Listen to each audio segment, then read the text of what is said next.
sit back with my brand new invention. Something grabs a hold of me tightly. What's your stupid 21st century watered-down fortune cookie say? You are nuts, man.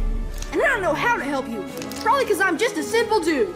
But maybe you should talk to someone with more life experience. Like Prelam Tim. Whoa, Finn, what are you doing? Don't dump the Ice King on me. But you've got to get it in your head, man. Yo, I don't know. Turn off the lights and I'll glow. To the extreme, I rock a mic like a vandal. Light up a stage and wax a chump like a candle. Dance, crush a speaker that booms. I'm killing your brain like a poisonous mushroom. Deadly, when I play a dope melody. Anything less than the best is a felony. Love it or leave it, you better gain weight. You better hit bullseye, the kid don't play. If there was a problem, yo, I'll solve it. Check out the hook while my DJ revolves it. Brrr. The dog of the week for UFC Seattle is going to be Marcin Tybura at 40 years old versus Tyrell Fortune at 35 years old, making his UFC debut. Marcin Tybura has 37 fights and Tyrell Fortune has 20.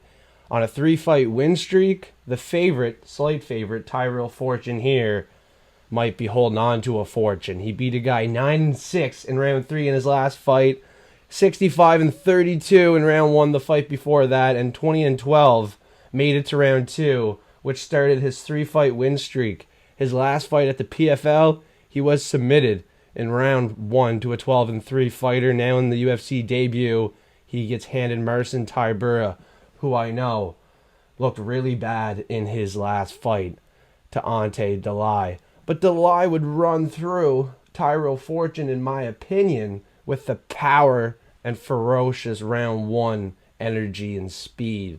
I don't know if Tyrell Fortune will have the same speed and power in round 1, but he does have 11 knockouts, and 6 of them were in round 1. The reason why I don't think the UFC will be pushing Tyrell Fortune as much as other cappers do believe in this spot would be the fact that it's on the prelims.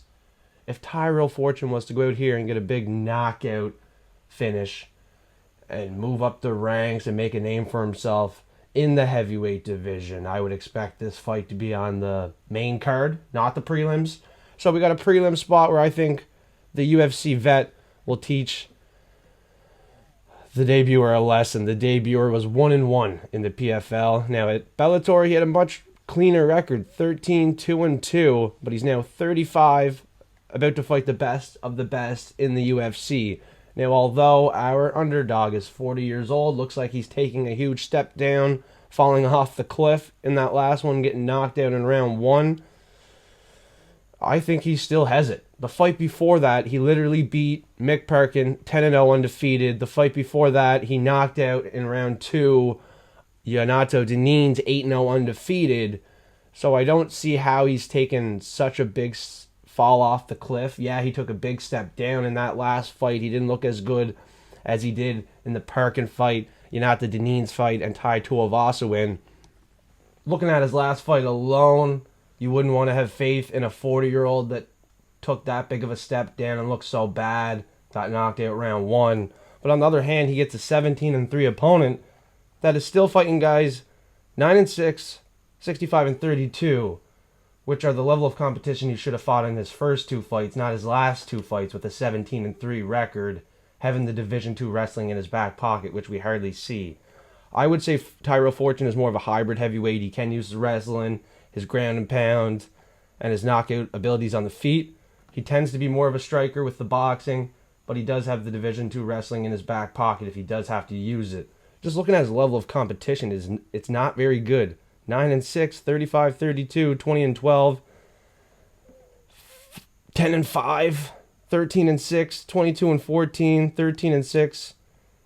These are the level of wins for Tyrell Fortune, and I strongly believe he needs a fortune in this fight to find the win over Tybura. I know we've been cold, but we got a guy with way more UFC experience that's actually UFC caliber, and maybe has not fallen off a cliff as bad as we thought. Yeah, in that last bout versus Delaya, he got knocked out and got dummied round 1. But that guy was ferocious and has a lot of power round 1. That actually has a couple good wins. Looking at Ante Delay here, the Croatian, he has actual wins on the record And even his level of competition wasn't great, but he beat a guy like Renan Fieda, 9-2, former PFL champ, and he had a better record at PFL than 1-1. He was 8-3 in the PFL. He did what he was supposed to do. Round 1 versus Jorgen De Castro, where in the last fight versus a 9-6 opponent, Fortune went to round 3. Maurice Green, 11-3. That was a decision win for the Croatian Ante Delage. But looking at Ante and Tyrell side by side, I'd be taking Ante Delage in that one to get the knockout. So, I mean, it's not a bad loss for Tybura in that last fight. People are overlooking what he's done in the fight before that to Mick Parkin and Yonata Denines for sure. 2 undefeated fighters took the loss. Now we got a guy seriously 17-3, still fighting low-level competition at LXF and RUF.